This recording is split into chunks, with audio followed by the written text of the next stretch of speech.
Well, the way this entire Milhaud project began was that I received a large package one day. It arrived here at my studio, and it had a note. It was from the publisher, and it had a note which read, "This is being sent to you at the request of William Bolcom."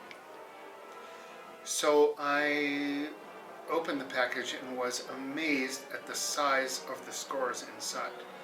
They were about, they're twice the size of what is here.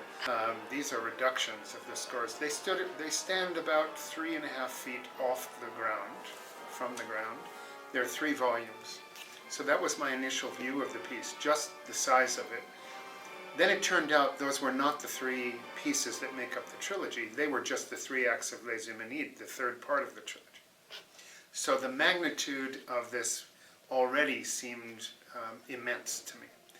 And then Bill Bolcom came by shortly afterwards to tell me why he had them sent and what they were. There are 3 plays, Agamemnon, the Choephori, and the Eumenides. Eastler, who's conducting it, thinks it's kind of like an opera. In a way, it is an opera. It has been staged.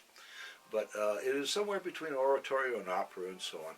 I don't know. It's the same kind of unclassifiable, I suppose, as my Songs of Innocence, which was done here 9 years ago from April. So it was 9 years to the day. They're going to be doing my old teacher's wonderful Oresteia. So I'm absolutely delighted about the whole thing.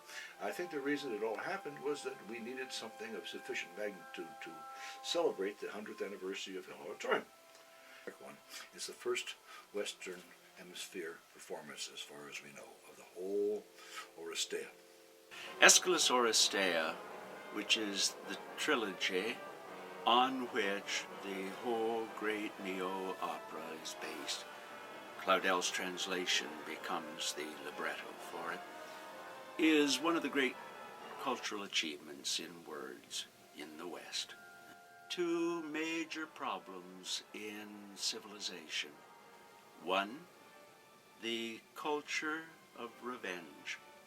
Essay as well in the fury of a woman at the threat and indeed at the killing of her offspring, that for the female, and the huge angers, virtually madness, of men lusting for war. The orchestra has 145 or 150 people playing, sometimes very unusual instruments, actually, and a huge percussion section of 17 people in all. And the choirs will have 310 total, and there are 9 soloists singing 11 or 12 roles. So we're going to have a lot of people on the stage and who have been devoted and who are bringing and work and determination and dedication to this extraordinary premiere for outside of Europe. A modern, very avant-garde for its time, rendering of something of the same atmosphere of music and dance. Now, we don't have dance, but it would be very good if there had been dance. I think what I love about it and what knocked me out was the way he got the intensity, the savagery of it, in the music. I think it's a fascinating piece, it's a dramatic piece.